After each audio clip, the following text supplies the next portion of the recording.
Good morning, Gabriel. Thank you very much for the opportunity to talk to you and to your viewers. I'm well.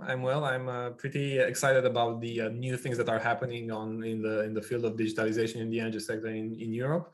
A lot of things to talk, and a lot of things are actually quite hot in Brussels now. So pretty excited about You're in that. Yeah, Brussels at the moment. I'm in Brussels at the moment. Yeah, yeah. Okay, okay. Thank you for talking about digitalizing. I think we had the opportunity to address this topic this spring in Yes. Digital in Bucharest, and in the meantime, you worked on some projects related with this. I had the opportunity to read a few lines, and I'm very curious to find out more about it from you. Tell us firstly some things about yourselves, your role Mm-hmm. with the UN Economic Commission for Europe, and Mm-hmm. what Mm-hmm. is your relationship with digitalizing the energy sector. So I was working with this subtopic, let's say, for a couple of years now, in research, but also in operational, let's say, works.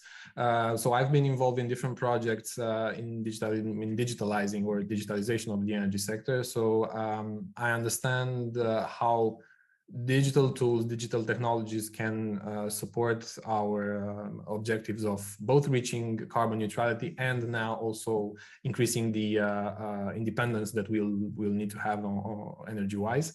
And my collaboration with the UN, with the UN Economic Commission for Europe, started last year in the spring. I joined a task force there working on digitalization in the energy sector, looking at different topics in the energy field and how digitalization is influencing them. And this year in October, I actually managed to get a new role, co-chairing this task force for the next years. And with my colleague from the US, Elizabeth Macy, we will be focusing on different streams, different subsectors, economic subsectors, meaning industry, transportation, and obviously electricity, to understand a bit more on how different digital technologies are both influencing and are also shaping basically the new ecosystems of our energy systems. And I think, based on my conversations with my colleagues and based on the findings that we already have in the papers that we issued this year, that pretty exciting things are happening already, and they will be scaled up in the years to come. Probably even more so in Europe. So this is Okay. the laboratory. Yeah. Tell me a few things about what the goal is of this task force you are Mm-hmm. co-chairing. What it is supposed to deliver in what time frame? So the UN Economic Commission for Europe is a social and economic commission, is one of the regional committees of the UN. It has member states. It's a body like, if you want to compare it as a way of functioning to the European Union, basically. It has 58 states from Europe as a whole, but also Western Asia, Canada, and the US. And this task force, which is part of a bigger, let's say, group of energy experts, another group of experts, is basically, if you want, in a somehow very simplistic way, is the think tank of this economic commission. So people and experts coming from very different fields, from the private sector, from academia, from think tanks, from public administration, be it central, be it local. They're gathered on this platform, and they are researching and developing different studies, different analyses, different reports on very different issues. Our task force is focusing and putting all the effort in understanding how digitalization is shaping the energy sector. And we are feeding basically member states and their decision makers with these findings, with this research outputs that we have each year. We have a roadmap, and everything is online. We have a roadmap for the years to come on what we will address, and that's also flexible. We are trying to accommodate new things. As you can imagine, this year has been shaping quite a lot the agenda that we have, because digitalization is also partially, at least, an answer to what is happening now to energy security challenges in Europe. So we are trying to incorporate any new topics, hot topics that are happening within our working stream to address them and to come up with findings for, once again, for member states and for their decision makers. Mm-hmm. Thank you. I know that you prepared some slides for opening this conversation, which might be kind of complicated with digitizing, digitalizing, digital transformation, etc. Each concept having a slightly different meaning from many of those active in this field. So, if you like, please share the slides and tell us a few words in order to start this conversation. Sure. Let me try and share my screen. Hopefully this works and you can see it. Yes, it is visible. Perfect. Perfect. Just 1 second. Perfect. So just a few things just to start our conversation. Once again, you at Energynomics and you specifically, you've discussed about digitalization extensively in the past years. So, we discussed about that in the Spring event. But I think it's interesting to have just a bit of because there's no common set of definitions for this concept: digitization, digitalization, digital transformation. I think it's important for us to somehow separate the three, let's say, layers of this. So if you want, in a very simplistic definition, digitization is the conversion of analog to digital data. And it's a quick process. It takes weeks, months, let's say less than 1 year. And it can occur at individual level or at agent level in the electricity energy sector. If we go beyond, and an example in that is a distribution network that digitizes the network plan. Okay.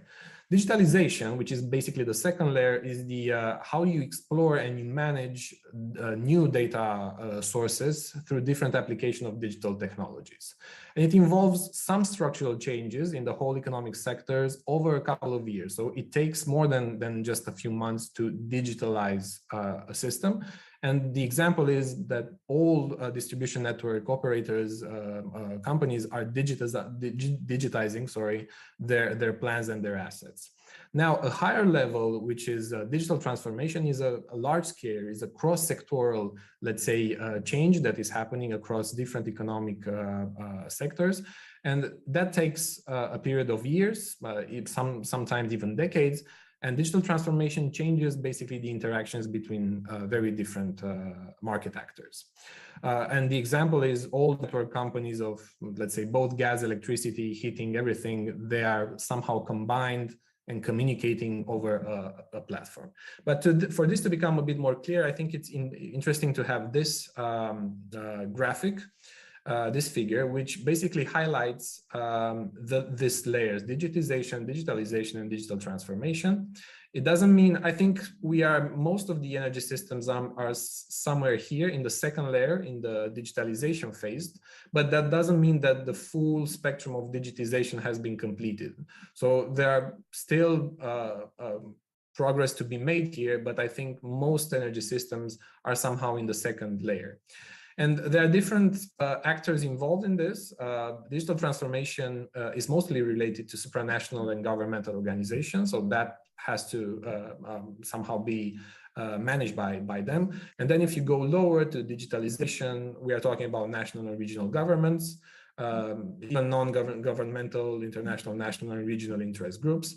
But if you go even lower, it goes from customers and communities all the way to digital economy companies and electricity companies. Moving a bit forward, different technologies. So platforms in general, I mean, the energy system as we know it today cannot function without digital interconnection. So there's an entire platform that governs, let's say, the communication between different actors. But if you look into very specific, let's say, technologies and tools like AI, like IoT, like a digital twin, like 3D printing, like VR, these are, you can identify that on the whole value chain from generation all the way to retail in different activities that they are doing. And I encourage our viewers to check the paper that is mentioned here, because it explores in detail all these examples and all these tools and how they are shaping, how they are influencing positively the operations of these actors. Now, why is it important to discuss about digitalization and why some of us really insist on that?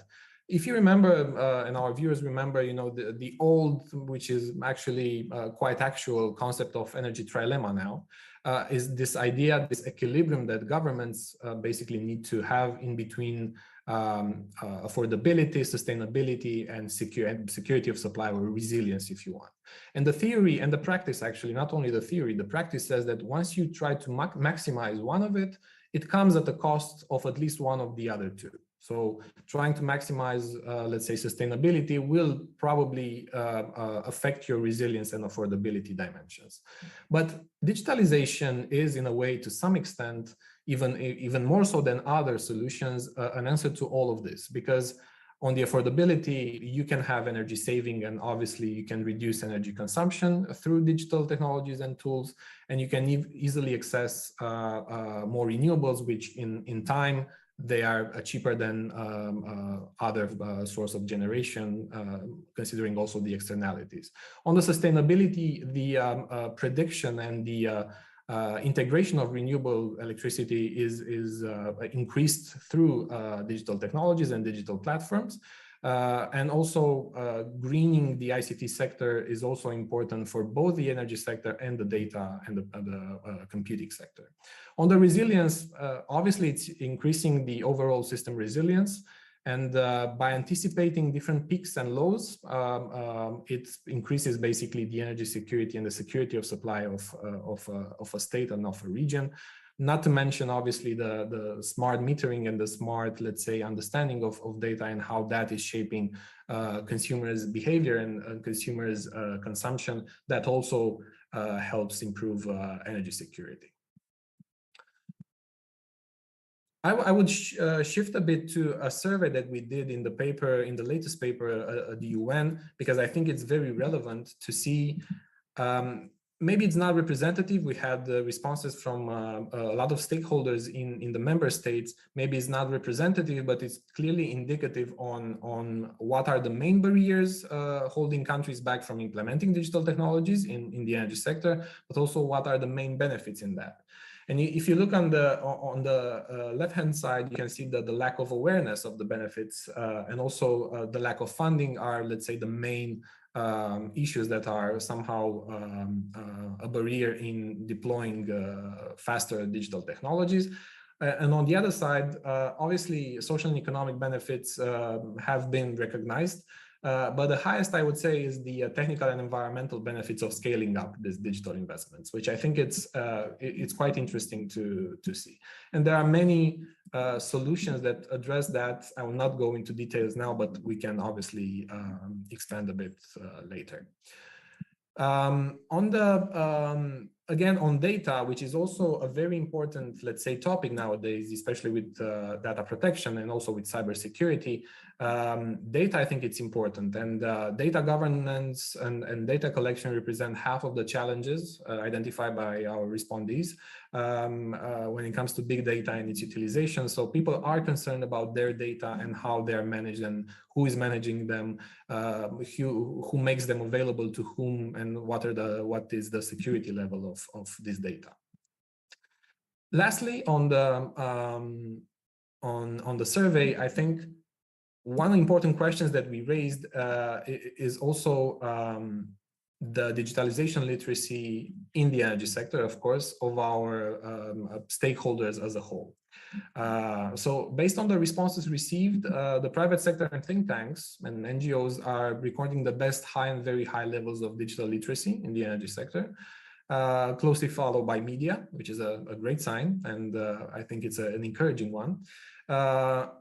But also highlighted in the graph, we can see that governments and general public are identified with low and very low levels of literacy in the energy sector, which is quite alarming, I would say.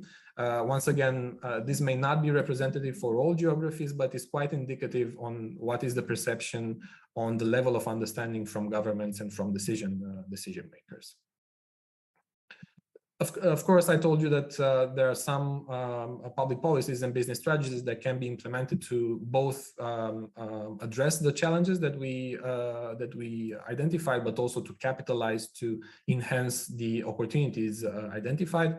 I will not go into details in that; they're available in the paper. But what is important to understand is that we have low-hanging fruits, those that can be deployed within 2 years, let's say. With quite an important impact in some cases, but we also have medium and long-term actions that we need to start now. I mean, their effect will be in a medium and long term, but their deployment has to start now. And we can discuss about that. There are lots of things that maybe Europe should have done this year in order to get the result of that in the next few years. And I will close talking about Europe. I will close a bit with the European Commission's action plan on digitalizing the energy system. This is a very recent, let's say, set of documents. It was released, I think, beginning of last week, yes, 18th of October, I think, which is a EU action plan, a document that presents some, let's say, plans and some strategies ahead. It also has an auxiliary document, a staff working document, which is a more extended document. I wouldn't say to call them revolutionary or totally new would be an exaggeration, but they are nice reads. I think they are good reads considering the fact that they are coming from the European institutions. They are good reads, and they are highlighting a few, let's say, steps ahead that the European Commission aims to check in the next few years. We are talking about connectivity and interoperability and exchange of energy data across the sector, coordination and increase of investments in smart electricity grid, whatever decision makers understand by that, because smart electricity grid may mean a lot of things and also not very much. Of course, better services to customers, be they households or industry. An important topic is the cybersecurity dimension that Europe is trying to focus on, and we'll see some things about that. And obviously a growing, let's say, attention on the ICT sector in general, data centers and the ICT sector. This is also something that we've discussed in the past, and I think it's very relevant to today's reality. What is really important, I think, about these two documents, this roadmap, this action plan, is actually that it sets some steps ahead. And of course, the timeline may be indicative. We know how things work in Brussels.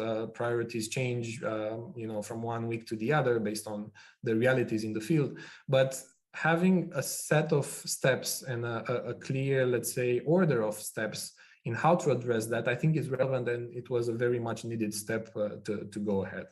And I will just highlight a few things that I noticed in this action plan, which I think are very relevant. So establishing the governance of a common European energy data space, which is envisaged in 2024, could be an interesting thing. So whatever data space may mean, but of course to do that, you basically need to have data and to have a strong, let's say, understanding of how to govern and to manage the data acquired from the client. So this will be a very interesting point to see how it will develop.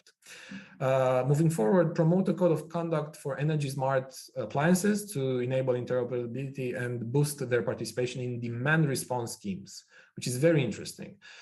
Maybe it's a bit too late, the fourth quarter of 2023. Maybe this should have happened on the 25th of February 2022 to really understand how digitalization can enable or enhance a demand response scheme.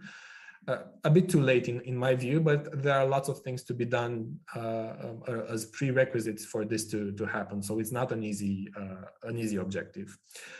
Support EU TSOs and DSOs to create a digital twin of the European electricity grid is envisaged it's starting even this year, this is very interesting. And if this happens, this can have the potential to really unlock a lot of understanding about how things work and how electricity flows in Europe.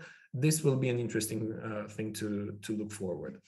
Develop an experimentation platform to test and simulate energy communities. So energy communities, the concept that has been very salient in the past few years, is getting also attention from a digital perspective. So how energy communities are integrated into the overall markets and energy systems is also an issue or a topic from a digital perspective. And moving forward on the last slide, as I mentioned, cybersecurity is something critical, and we've discussed in the spring, I think, and we mentioned that cybersecurity or cyber attacks are something that will happen in the next few years. We will somehow enter, if you want, a cold war on cybersecurity. I'm pretty sure about that. And for this reason, proposing a delegated act on cybersecurity of cross-border electricity flows, and then a bit later on gas networks, I think it's critical, and that's the reason why maybe the Commission is trying to focus on that first pretty soon. On the ICT, I told you that there are a number of things that the Commission is looking into. So having energy labeling scheme for computers will be interesting to see how this will develop, and also explore and prepare introduction of environmental labeling schemes for data centers. So basically having an efficiency, let's say, label on how data centers work would be very interesting. And that affects to some extent Romania. Of course, we don't have hyperscale data centers in Romania, but we do have data centers, we do have operations here. So that will impact one way or the other this, and this should be addressed some way by 2025. Fund a study and prepare a communication and awareness raising campaign on the responsible energy consumption of day-to-day digital behaviors. It would be very interesting to understand how digital behaviors in general are shaping and are influencing the energy sector, the electricity sector, and the demand, obviously. And blockchain is also not left outside of EU's action plan. So develop an energy efficient label or plan. We'll see how this will unfold, but for concentrating on focusing on blockchain is also something planned for 2025 at EU's level. So once again, I think this is the most important part of this action plan issued by the European Commission last week. All the other is a very interesting narrative for people that want to know a bit more, but it's not, it doesn't contain completely new things. But I think this road ahead is very important because it sets somehow the path on what EU should focus, especially considering the troubling times that we are facing. So that would be it. Hopefully it was insightful, and it will start. Thank you, Andrei. And I understood. My take on that is that you presented two categories of information. One related with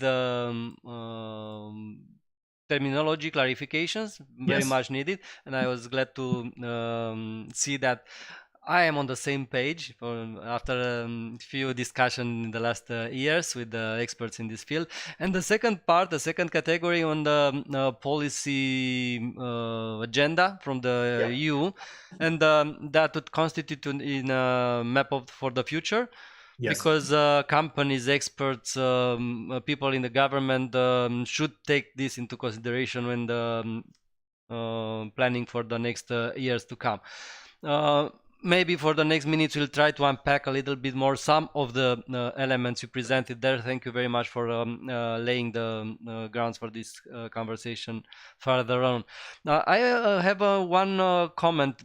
I also saw in material you worked on to be published very soon in a reputed publication, and one of the schemas there where there were presented the most important 4Ds: decentralization, digitalization, deregulation, and decarbonization.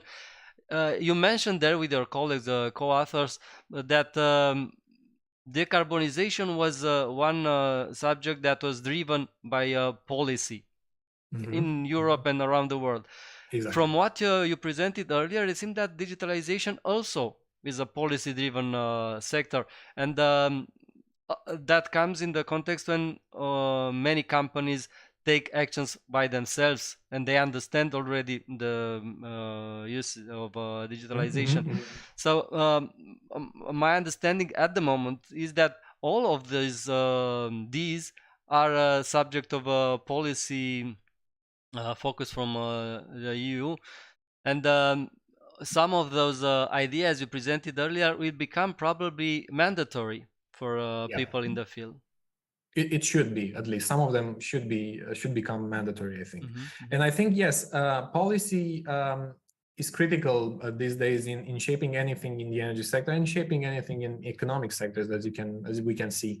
But I think some of the measures that some operators are taking make pure business sense.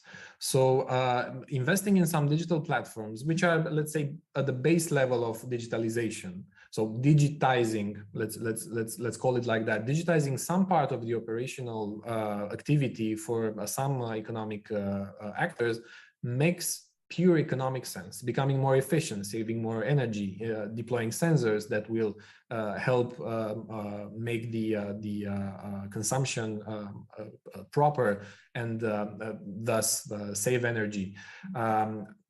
Integrate my operations into some sort of a demand response or load response, let's say, systems, provided that they are available, not necessarily in Romania, but they are available at scale in Europe.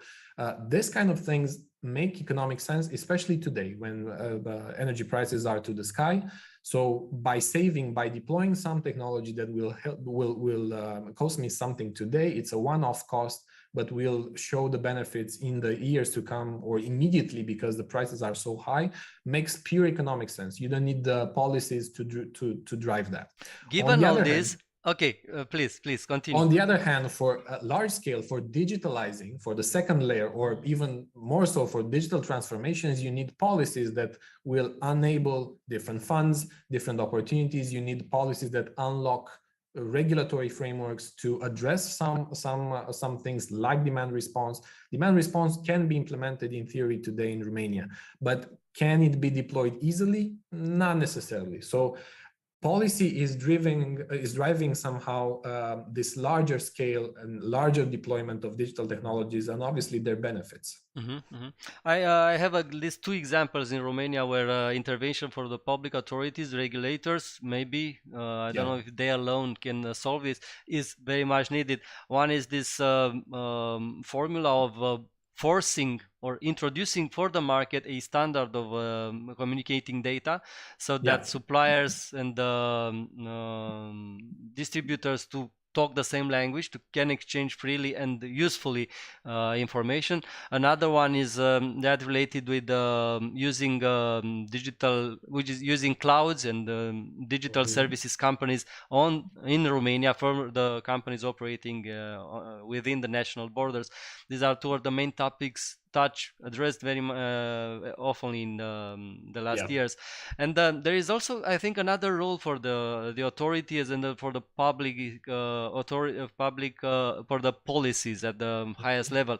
There are some laggards. There are companies, most of them operating under the national government's authorities, state-owned companies, which are not that profit-driven, not that performance-driven, and they are kind of stopping the advancement throughout the system.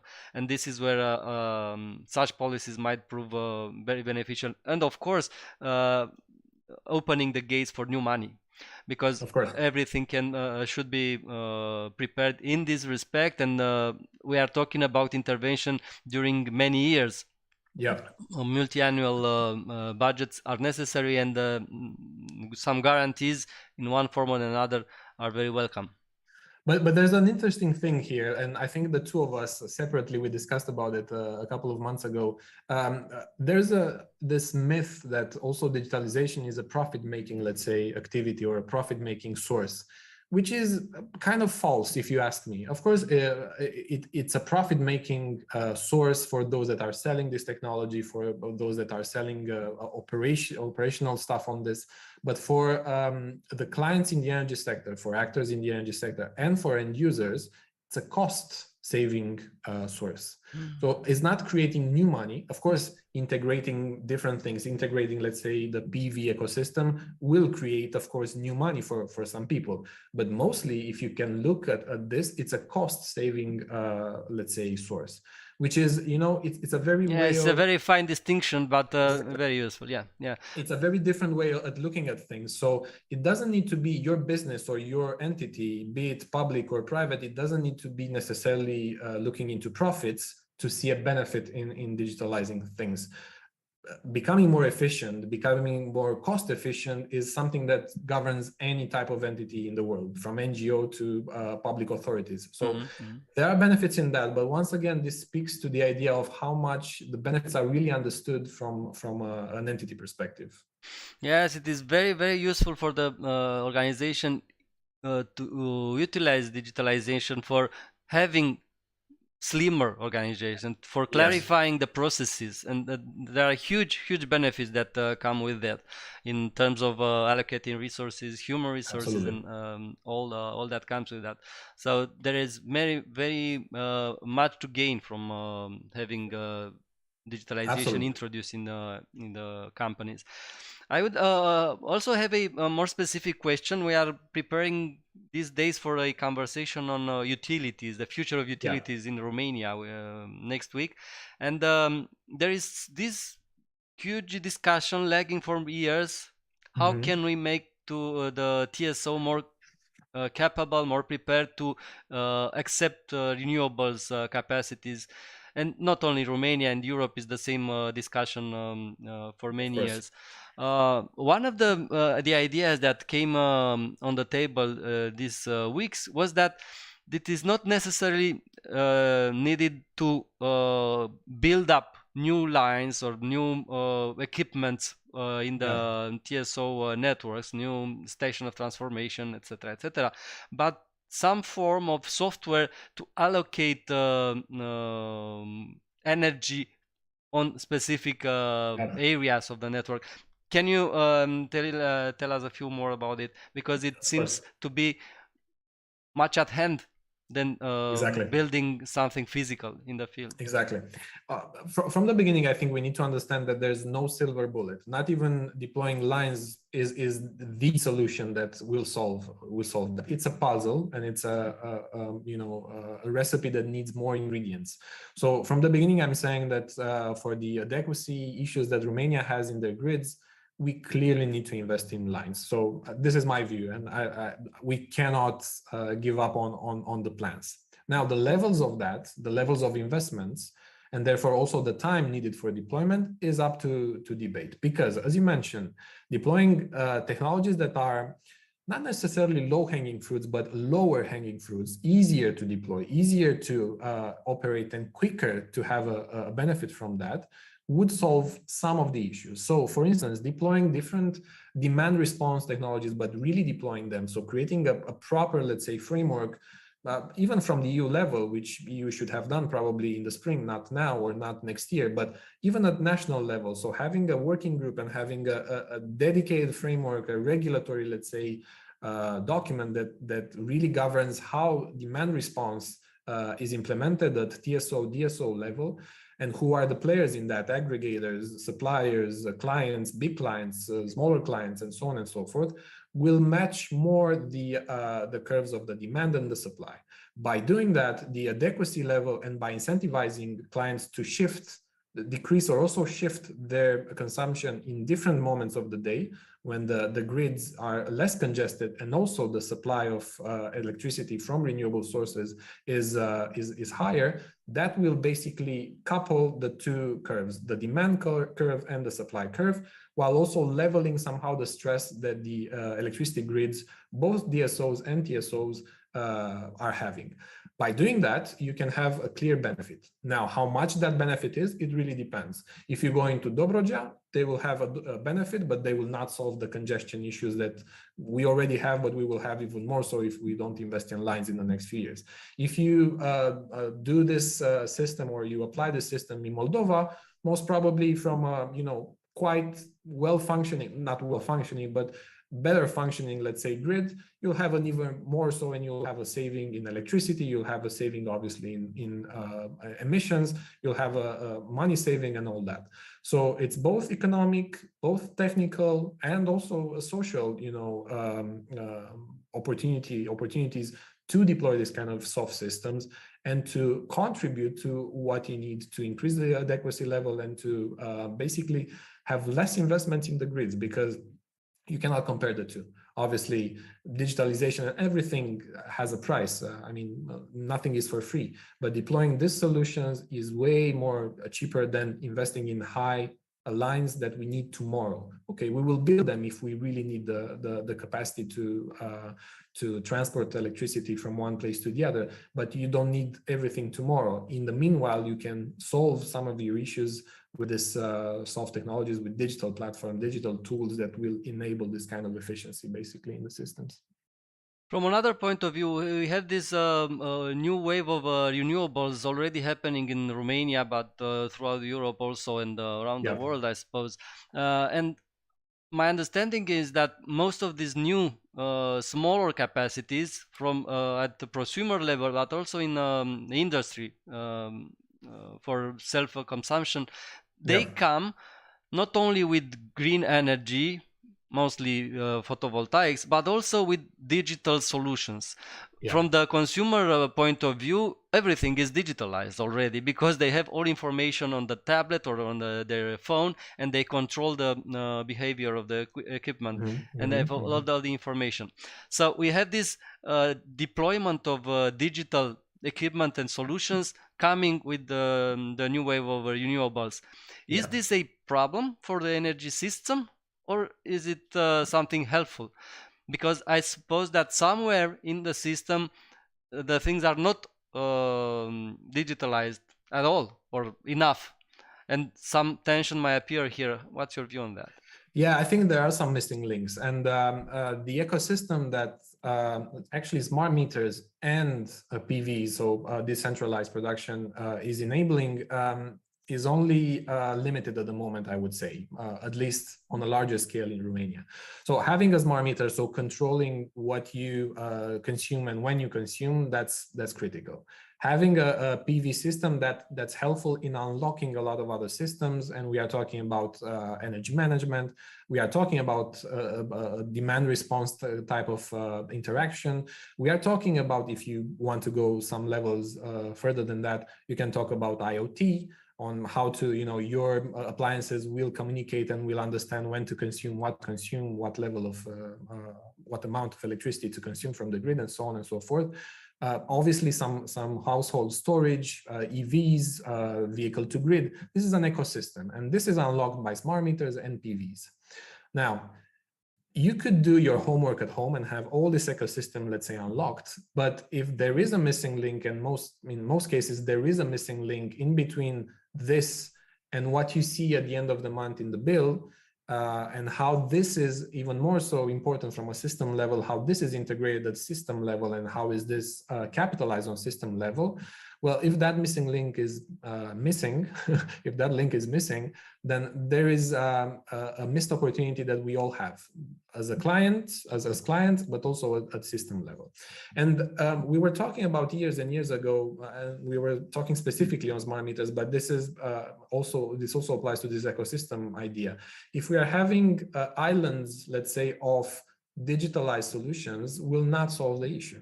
You need a critical mass, and you need them deployed in a region that is basically a geographical region that makes them, able to be aggregated and to understand a bit what are the cost benefit analysis of having this ecosystem unlocked and functioning. So I think there are missing links. The system itself is not using properly, let's say, the benefits that this PV operators and this new ecosystem enablers are providing.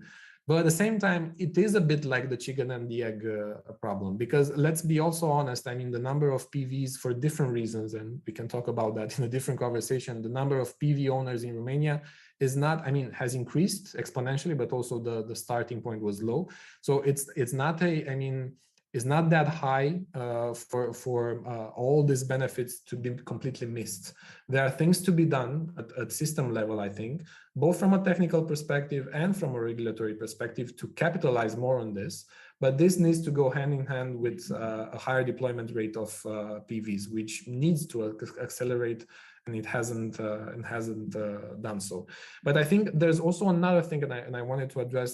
There's also maybe a concern sometimes from a customer's perspective, and those people that have already deployed the PVs in their houses, maybe they're just fast movers or first movers, if you want, and they are somehow, if I can call them that, geeks that really want to understand how things work and how things are operated, and they are willing to share their data and to understand. I think we have already passed this stage. There are many people who are not technical at all, and they are not interested in energy per se, already embarked on this. But what I want to say is that they are willing, nerds, let's say geeks or not, they are willing to somehow provide their data and understand how their data, how sharing their data will shape their different benefits, or will come back different benefits on their side. There are people that are still concerned about data privacy and cybersecurity when it comes to the energy consumption, which is understandable, but at the same time, it's not understandable if you ask me. We are providing more data to when in the first 5 seconds that we open a social media app to the app itself, and we don't really understand what is happening with the data and how is that shared, with whom is it shared, for what purposes. But we are kind of concerned of how our consumption data, that's the only thing in a way that we are providing through our smart meters. We are concerned about that consumption data to be shared and utilized by suppliers or by third parties that can use that, which is a bit, I mean, there's a discrepancy in between the two things. Yes, it is a work in progress, let's say. There is this tension and balance that we keep all the time between comfort and protecting, I don't know, exactly, protection. Exactly. But I think that another issue is also important here, and from the DSOs, it is clear at some point that they are losing customers because of decentralized energy production, but they are also gaining clients. These clients remain in the grid, and they are clients all the time. So I suppose that companies like that, and also the TSOs, we are all clients for the TSOs. We have no choice. Companies like that should treat us all as clients and focus on our needs and try to understand our fears, but also our needs of information, equipment, etc. So probably when the numbers will increase enough prosumers, let's say, the solution will also come from such companies. But here it comes another problem, because I think that at the top level, at sea level, these issues are kind of well understood. Most of such companies have already CIOs. They are discussing these issues for years already. And also at the bottom, at the technical level, they are also understood by technicians in such companies. Somewhere is missing. Yes, because the solutions the companies take are in general proposed by the technicians without a proper lane of chain of discussion and the information. How do you think that this can be solved? Because I suppose there are best practices somewhere in the world to present for companies. So I think, I mean, I don't want to take sides with the private companies in general, but I don't think that the issue is necessarily at private companies level. And I'll tell you why. I mean, as you mentioned a couple of minutes ago, companies are driven by profits. And if I can see an opportunity in both what we were thinking, cost saving opportunity, but also some profit making opportunity, I'll do that. If it comes from a C-level or is driven by bottom up, let's say from the technicians that are suggesting different innovative technologies, and I see an opportunity in that, I'll go for it. So as a company, regardless of how responsive or proactive you are, I think profit makes you move. And you know, if you don't react to that, you're out of the business in no time. And even for distributors that are having this natural monopoly, profit is still a driver ahead. Of course, the regulator simulates somehow the competition. You don't have a proper competition. The regulator simulates it and gives you a very steady line of profit. But if the regulator allows me to deploy technologies, so to gain that 7% from more investments, then in absolute terms, I'm gaining more money. And I want to do that. So I don't think that the problem or the bottleneck, let's say, is necessarily at company level. It's also related somehow mostly to policy, I would say. And I also don't want to be on the opposite side with authorities or someone that could unlock that. But let's be honest, in the energy sector today, in general, from generation to digital to everything is kind of driven by policy, by subsidies, by support schemes, by enablers of the framework, of the regulatory framework. So ways of basically either saving costs or making some sort of profits. So if these bottlenecks are somehow there, then you know, no matter how much I want to invest in something, I'm still not passing, you know, a certain threshold. And I think this is important, and I think this is somehow critical in deploying some things. Although digitalization is most of the time, in general, if we talk about digital technologies in general, have driven, let's say, regulatory frameworks. So the regulatory framework has followed innovation and has followed technology. That's true. But because the energy sector is quite has a high inertia, it's a sector in which changes in general, even from technology point of view, are happening at a very lower pace in comparison with other things, IT or communication. Because of that, most of the technologies are already existing, but the way of deploying them is still to be discussed at the regulatory point of view and from a public perspective point of view. Yeah, this is not a bad thing necessarily, because you are talking about grids and equipments that are very important nature, and so Yes. you have to be very careful when change something in such an important. That's a very good point. I mean, you can experiment in the IT sector. I mean, clients are there by choice; they are not there by force or by needs. In the electricity sector, you need to be careful because this is a basic need, and the clients need to have a technology proof or a system that is, you know, tested before they are it's exposed to them. So that's a very good. Also, you mentioned the regulatory side of this issue. At the moment in Romania, at least, but I suppose that is the case throughout Europe. We are at war by proxy, or whatever else understanding you might have, but we are at war, and the decision makers choose to have some support schemes that influence the regulatory framework, that influence the activity of the DSO, the TSO, money available, the plans for the next years, and so on and so forth. In this context, talking about digitalization seems a little bit offbeat, but it is not, because digitalization can come with solutions for the present. And maybe a short comment on this money available through national resilience and plan. Have you seen, I suppose, the plans in Romania and in other countries? Do you think that they might be helpful for the near future, in 1, 2, 3 years? So, as you mentioned, digitalization is helpful because if you look at demand, something that Europe has delayed to do, we looked at demand, electricity and energy demand way in the summer. Maybe we should have done that before that. Demand can be managed and can be efficiently managed through digital technology. So it's critical to do that. And I'll also add another small point.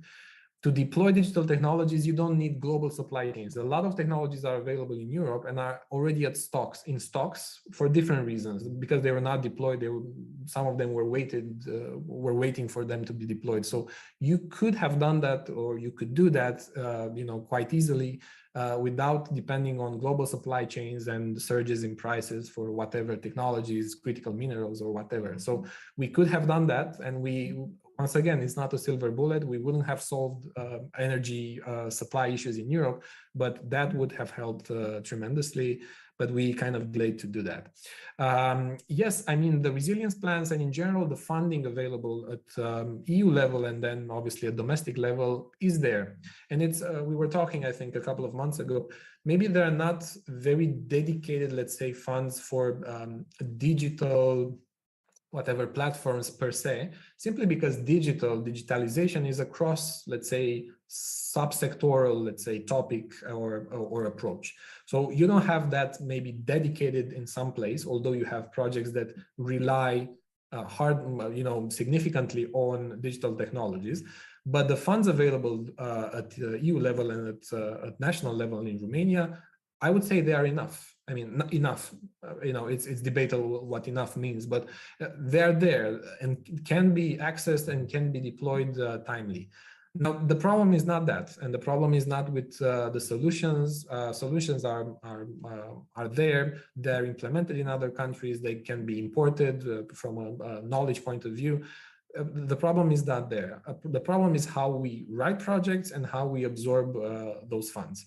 And I've seen this, and it's not only a Romanian thing. I'm telling you, I've been discussing with people from here, from Brussels, but also from other geographies. There are so many funds available at global level for different green, innovative energy transition related stuff out there, but there are no people and no feasible projects available. No one is really writing very good projects at scale. Of course, they are absorbed, but not at scale. So there's a missing link there. If we were to write projects and understand where the projects need to go, then we would absorb those money, and those benefits would translate into different digital technologies to be deployed across the system, and obviously financial, economic, and social benefits to be extracted from that. So, in a conclusion, basically, I think that the funds are available in different, let's say, funding lines, finding opportunities at EU level and at local level. But we need to write projects. We need to write feasible projects and to access them and to deploy them in time. Because if we wait, the benefits will not come. Mm-hmm, mm-hmm. Thank you, Andrei. We are closing the end of this conversation, but I'd like to give you some minutes for talking about this article you are co-signing with some colleagues, and to be published in January. I will have on screen the title: Digitalization in Decarbonizing Electricity Systems, Phenomena, Regional Aspects, Stakeholders, Use Cases, Challenges, and Policy Options. Tell us a few words about it. Thank you very much. So part of the insights from there is I've already presented in the slides, and the publication, although it will be published in a physical form a bit later, it's already available online. It's open access, so anyone can access that. Somehow researching for the past few years on these topics, we've noticed that the academic papers, while they are there and the pieces of the puzzle are there, maybe there is not a document that embeds different concepts coming from different sectors. And we saw the need of having something that would centralize this information and would somehow create the links between different papers that were already written. And I think we are addressing both the concept, the conceptual, the terminology of that, but also the content-based information. And we are discussing how digitalization is shaping the electricity sector on the whole value chain, as I mentioned before. So from generation all the way to the customers, what are the stakeholders involved and what is their role, and how are they, let's say, influenced by or could be influenced positively by digital technologies. But we are also taking a look on the challenges and opportunities of deploying digital technologies in the energy sector. And of course, there are challenges, and we've discussed in the past.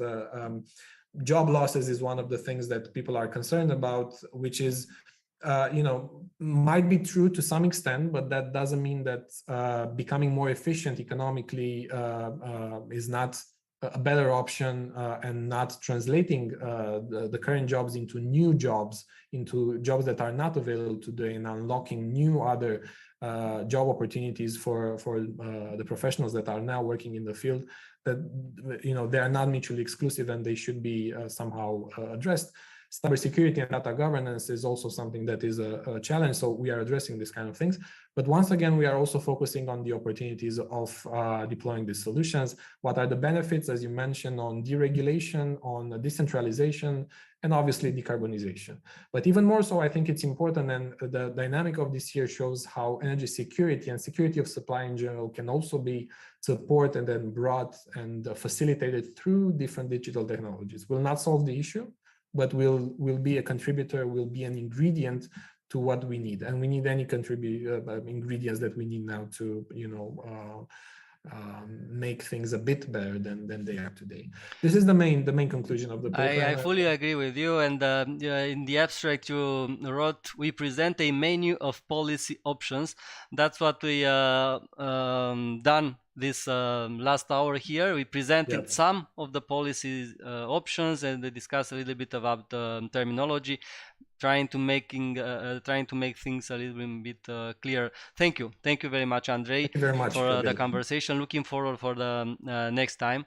We probably see in Energonomics Awards this December, and then on. We'll close here the Energonomics talks today. And thank you all for listening. Thank you for being interested in discussions like that, being interested in a conversation about the energy sector, about digitalizing the energy sector. That would be all for today. See you next time.